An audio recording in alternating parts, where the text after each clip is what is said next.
Welcome to Choice Classic Radio. Like us on Facebook, subscribe to us on YouTube, and help keep this show alive by donating at choiceclassicradio.com. For more of your favorite old-time radio shows, join us on our companion podcast, Choice Classic Radio Detectives, where we bring to you tales from the greatest detective shows the golden age of radio had to offer.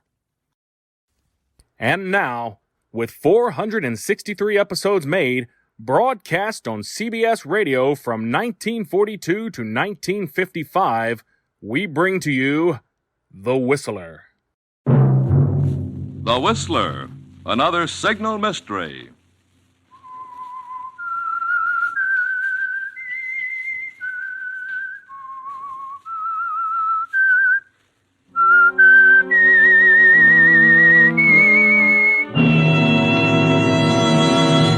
I am the Whistler.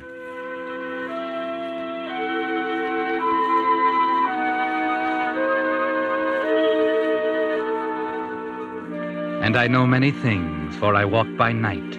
I know many strange tales, many secrets hidden in the hearts of men and women who have stepped into the shadows. Yes, I know the nameless terrors of which they dare not speak.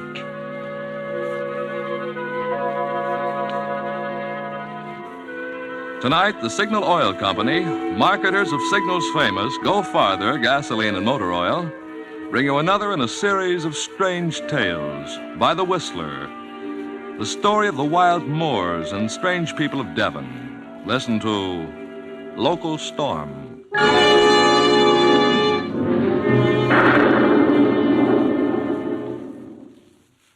But first, I'd like to take a moment to tell you about Harry Carter, whose signal station out near one of the big motion picture studios I visited this week. When I asked Harry how long he'd been serving Culver City motorists, he replied, "I've been doing business here since 1927, and some of my first customers are still with me after 17 years. One of Harry's proudest jobs is keeping a fleet of 28 studio limousines in first-class condition. And you've never seen cars gleam so brightly or motors hum so sweetly. Naturally, a dealer that gives such service has lots of steady customers. To keep that sort of service going, there's Jerry Corelli, who's been helping Harry 12 years, and Conrad McCoy, who's been with him 6 years. Well, friends, like Harry Carter, all signal dealers are permanently in business for themselves. So you can depend on them for conscientious, thorough service that'll keep you satisfied year after year. Get acquainted this week with the friendly signal dealer near you. You'll find that for sincere interest in helping your car last out the duration, you can't beat your neighborhood signal oil dealer. And now, The Whistler.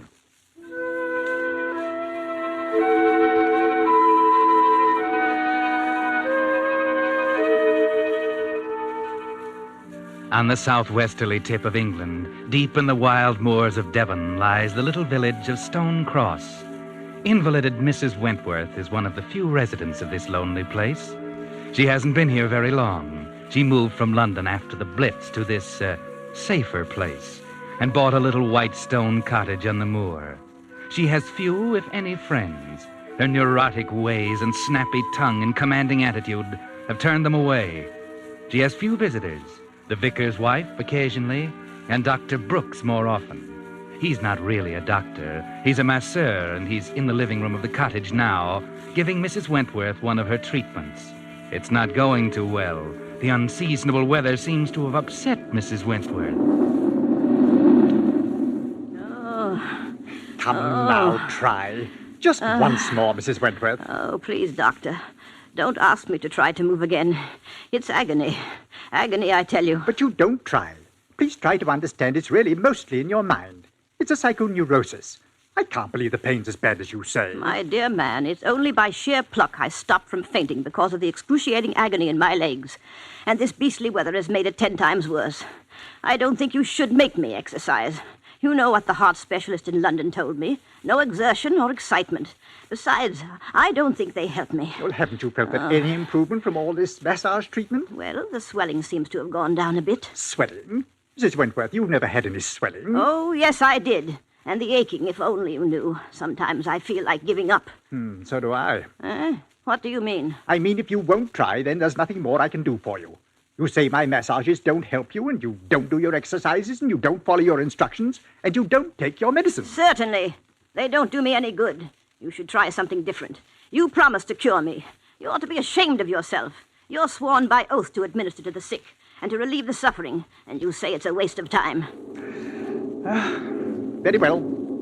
I'll see what else I can do. You'd better, or I'll cut you out of my will without a penny. Sometimes I think you're letting me die on purpose, just to see if you can get your hands on the money. But let me tell you this. If I don't feel better, a lot better very quickly, I'm going to get a fresh will drawn up. Now, please don't say foolish things, Mrs. Wentworth. I don't need your money. I assure you all I'm doing is my very best to make you well and have you walking again. And what about my wheelchair? You said you'd fix that too. Hark at it. All the time, squeak, squawk, squeak, squawk, squeak, squawk. It's getting on my nerves. Well, I really don't have time now.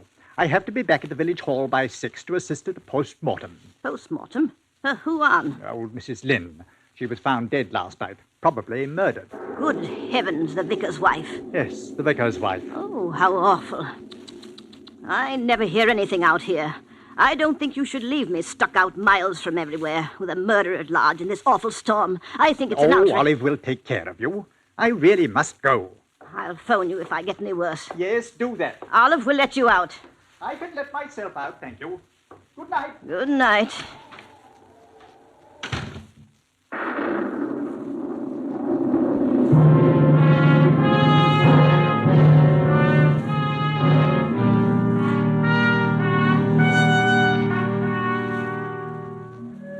But Dr. Brooks didn't go to the village. If she could have watched him, she would see him making his way through the wet, rotting vegetation of the overgrown garden to the rear of the cottage. Mrs. Wentworth might have wondered about that if she had seen, but she didn't, and so... Olive! Olive, come here, Olive. Where are you? Yes, Mum. If my dear husband were alive, he'd horsewhip that doctor for incompetence. Yes, Mum. Olive, did you hear about the vicar's wife? Aye, Mum. Weren't it awful? Milkman told me. When I went past there this morning, all blinds was down. I thought it were funny. What did he tell you? Who? The milkman. He said Vicar went up to London to see about orphans' outing. And when he got back last night, there she were in kitchen.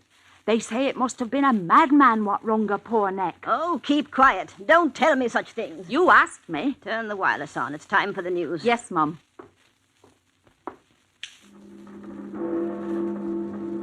That's right. Leave it there. Anything else, Mum? No, I don't think so. Yes, Mum.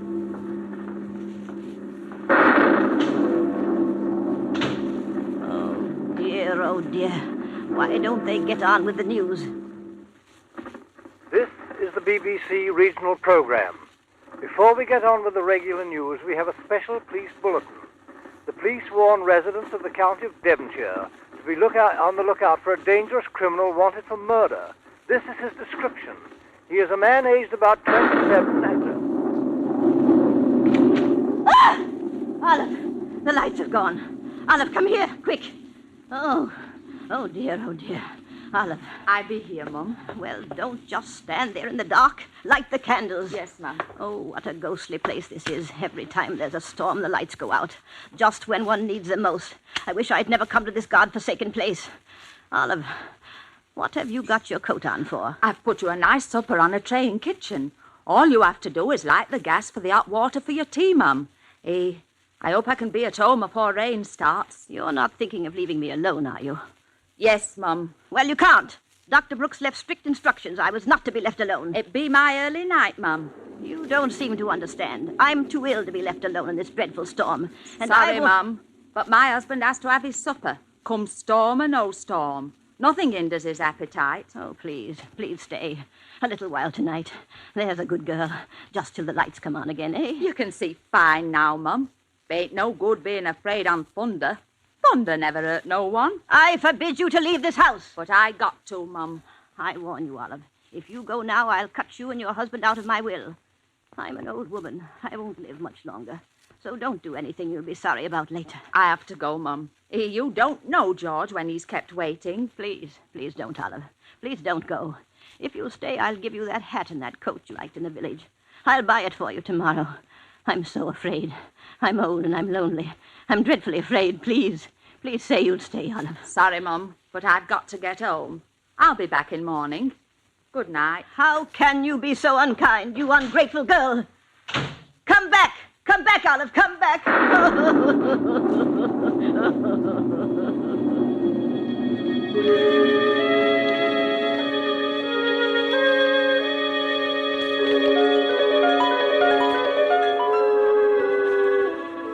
Yes, she's all alone now, her old gray head buried in her hands, sobbing as if her heart would break. She stays that way for perhaps a quarter of an hour in the flickering candlelight, the only sound the thunder and her sobbing, and then...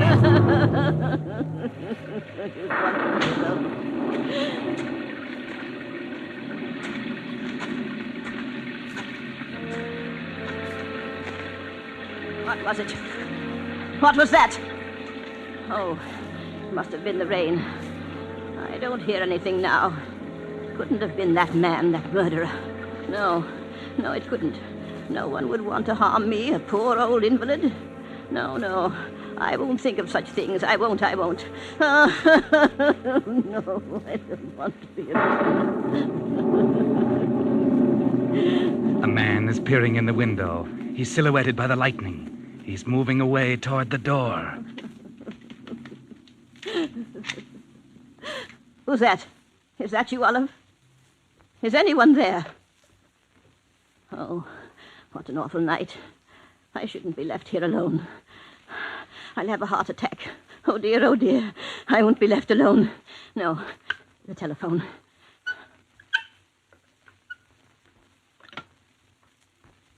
Why doesn't she answer? Oh, why doesn't she answer me?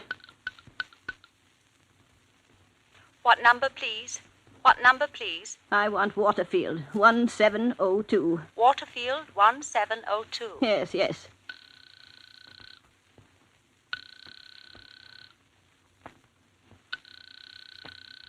They do not reply. But they must reply. That's the village hall. They're having a post-mortem on that poor Sorry, old... they do not reply. Well, keep trying them. There must be someone there. The man is in the room now. I can just see him in the dim, flickering candlelight. He's hiding in the shadow of the doorway. She has her back to him as she sits hunched in her old wheelchair, trying to get the doctor on the phone. Hello? Oh, what is the matter with the phone? Hello?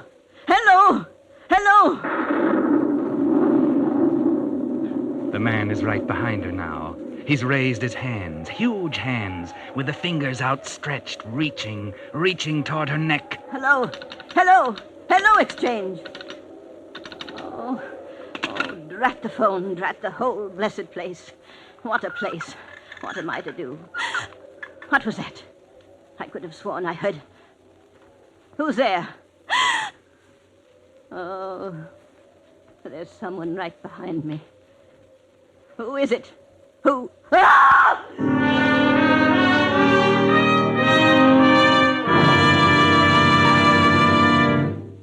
You are listening to The Whistler, another Signal mystery, brought to you by your friend, the Signal Oil Company, marketers of Signal's famous Go Farther gasoline and motor oil.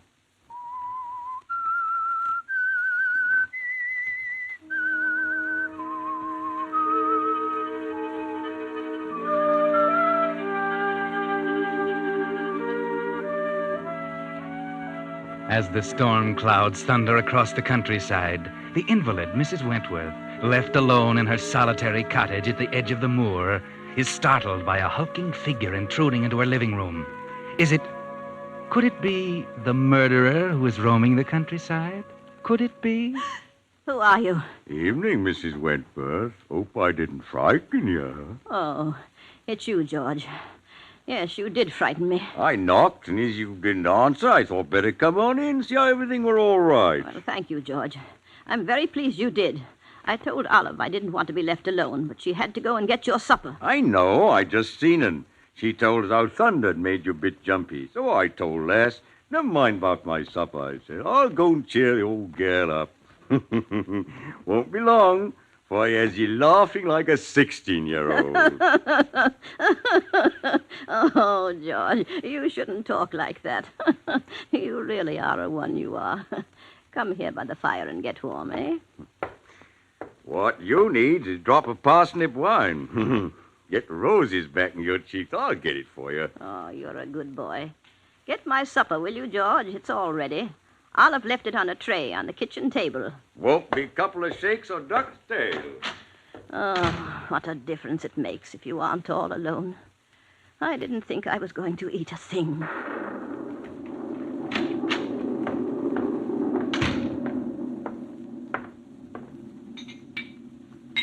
Here you be, Your Royal Majesty. Supper fit set for a queen. Oh, thank you, George. You don't know how nice it is to have you here. Here you are. Here's your very good health. Thank you. That does go down nice, that do. It's very good. How is my garden these days, George? With the nasty wet weather, I haven't been out of the house since Sunday. Garden be doing fine. What with mud and all, I ain't done nothing much from outside. Well, I saw you digging between the raspberry bushes. I think it was yesterday. But you said I hadn't been out. I saw you from the window. Was thinking of putting you in there. Oh, George, you're always joking. Oh, don't tease me. What's it for? Going to bury some old rubbish? What I want out of the way? Do them raspberry bushes world of good, that will. Oh, how nice. I love raspberries. Do you think I'll get a good crop? If you ask me, I think you'll get more. What you bargained for? Oh, I do hope so. And how are the other things getting on? I don't know what I'd do without you. You've worked wonders around here.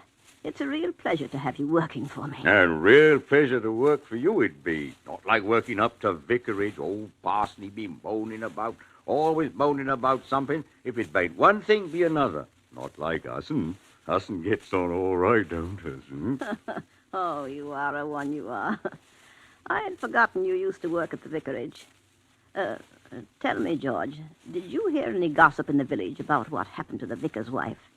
They say she was murdered. Yes, I heard 'em talking. Some say she weren't, some say she weren't. If she asks me, I says it were a good riddance. But let's forget about her. Here, drink up now. Here's your very good health again. I shouldn't really. Oh, come along. Won't hurt you, my pretty. I'm feeling a lot better now. You cheered me up, George. I think the storm is passing over now. And what do you think? Bless ye. In morning, storm will be gone, old sun will be shining. You never know as how this ever happened. I do hope so. This weather makes me feel my world is coming to an end. Tell me, what did you do for work before you went to the vicarage? Worked down to the slaughterhouse, I did. Oh, how ghastly. Those poor animals. How you must have hated it. Nay, I liked it well there.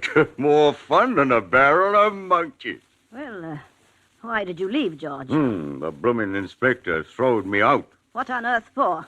I used to like to kill 'em with me bare hands. Oh, how dreadful. How fearfully dreadful. I wish you wouldn't say such things like that. You've given me the cold shivers.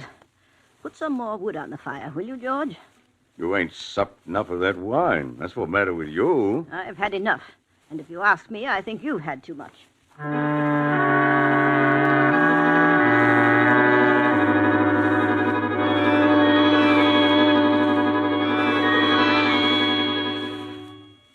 George gets up and puts more wood on the fire.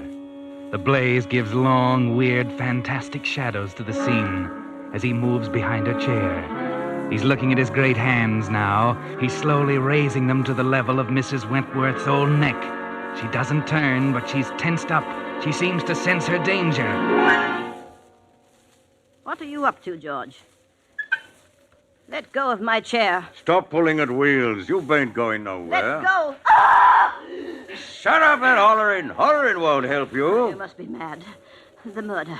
That hole you've been digging. Those poor animals, please. Please listen to me. You can have anything you want. You won't tell it no tales of this You away. can have my money, all of it. I'll give it to you. I'll get it. Don't you worry about that. Now hold still. I'll get it over quick like. It won't hurt you. Please let me go. Please, don't. She's struggling, trying to move the chair by pulling at the wheels, but he holds it easily with one hand, while with the other he's reaching for her scraggy, fragile old neck. At the touch of his fingers, she struggles up from her chair and runs from him.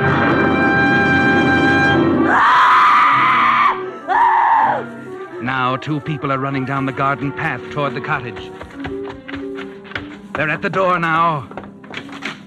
Why, it's Dr. Brooks and Olive. Mrs. Wentworth is standing in the center of the room, and George is by the fire holding her chair, and he's laughing.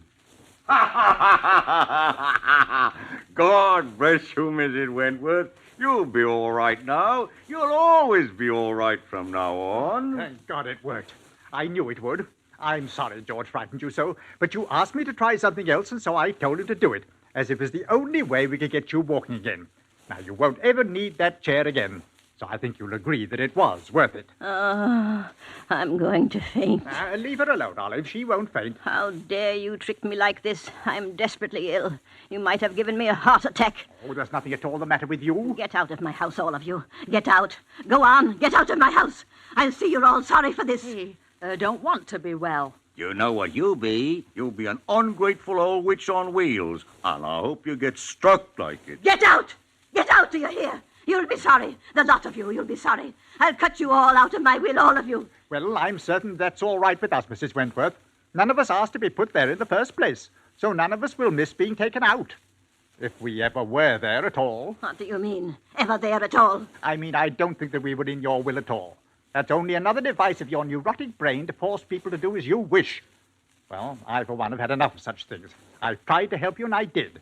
I proved to you tonight that you can walk, that there's nothing at all the matter with you. By frightening me nearly to death with that horrible man. Yeah, now, be that proper. Us were only trying to help you. Oh, never mind, George. Perhaps we'd best forget about it and leave her. Yes, get out. Get out of my house.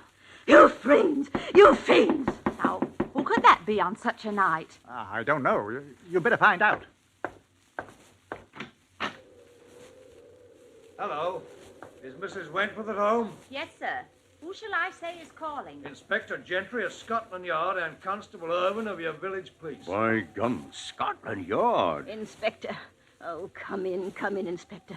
Thank God you came here. I've just had the fright of my life. Is that right now, ma'am? Well, what caused it? These terrible people. They frightened me nearly to death. Well, now, that's hardly a nice thing to do. I can explain it, Inspector. Yes, perhaps you'd better. Well, you see, Mrs. Wentworth is my patient. I'm Dr. Brooks. This is her maid, Olive, and her gardener, George. Yes, I know. And you're her doctor? No, he's not a doctor at all, just a masseur. But I was giving Mrs. Wentworth treatments, and she didn't respond. I was sure that she was not really ill, so I tried an experiment to see if I couldn't prove it. And I thought she would, of course, realize that I was trying to help her. Oh, and what was the experiment? Frightening me to death, making me think George was going to murder me. Oh. Well, yes, you see, there'd been all this talk about the murder of the vicar's wife, and I asked George to come in here when she was alone tonight and act as if he intended to strangle her. In her fright, she got up from her chair for the first time in months. So you see, the experiment did work. Rather rough on the patient, though, don't you think, Doctor? Well, I didn't intend to upset her so much. I'm sorry if I made a mistake. It was really something of a joke, you know. Nothing to get so excited about. I'm not so sure about that, Mr. Brooks.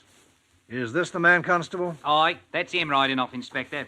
You see, Mrs. Wentworth, I'm not so sure they didn't really intend to murder you tonight.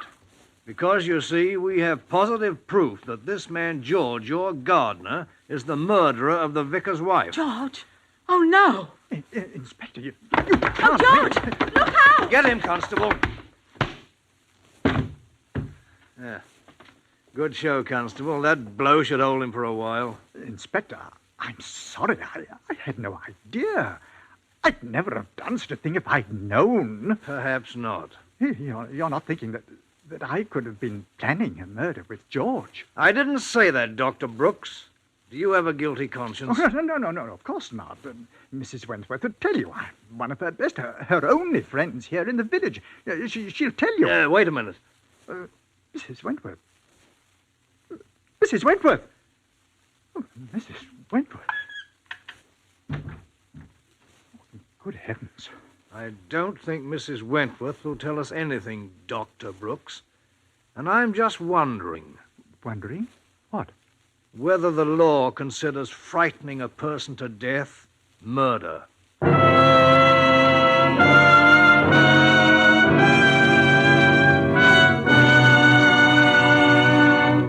Now, in just a moment, the Whistler will return to give you the ending of tonight's tale. But first, I'd like to call your attention to an automobile headache that's happening more and more often these days. Drivers go out to start their car and find their battery dead. With all cars at least 3 years old, and most of them much older, it's only natural for batteries to be wearing out. But there's another reason for increased battery trouble: ration driving. The little driving we do these days can't put back into the battery the charge used up by long-standing and frequent starts. As a result, most batteries remain in a run-down condition and wear out sooner. Now, here's a tip. So that the cold months ahead don't catch you with a battery that can't take it, see your neighborhood signal dealer now for a complete free battery inspection. Your signal dealer has just received a fresh stock of quality batteries built to Signal's own specifications for longer service. Batteries so fine, they're fully guaranteed up to 2 years. Throughout winter, and for many months to come, you'll be assured of quick starts if you arrange with your Signal dealer now to get a new deluxe quality Signal battery. And now, back to the Whistler.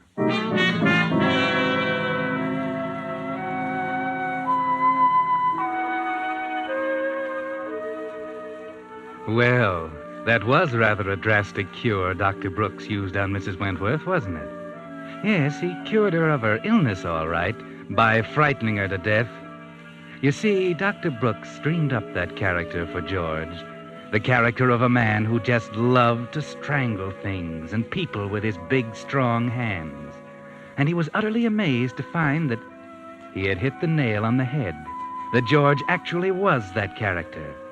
George probably would have murdered Mrs. Wentworth some night anyway, just as he did his other gardening client, the vicar's wife.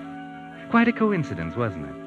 So much a coincidence, in fact, that the police wouldn't believe it could be a coincidence, especially after they found out Dr. Brooks had a good motive for murder.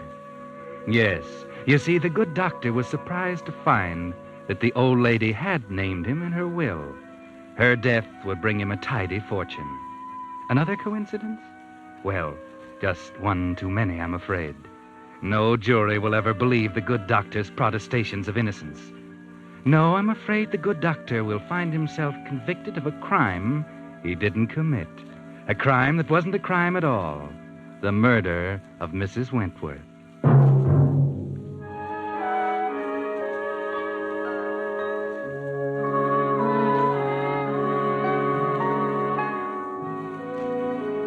The Whistler is broadcast for your entertainment by the Signal Gasoline and Motor Oil Company and your neighborhood Signal dealer, at your service to keep your car running for the duration.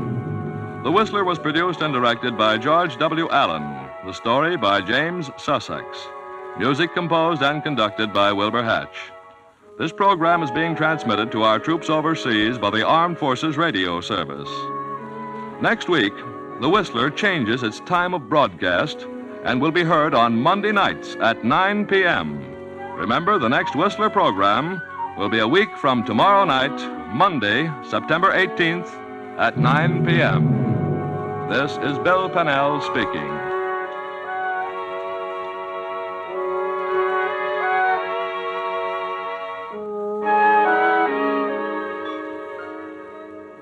This is CBS, the Columbia Broadcasting System.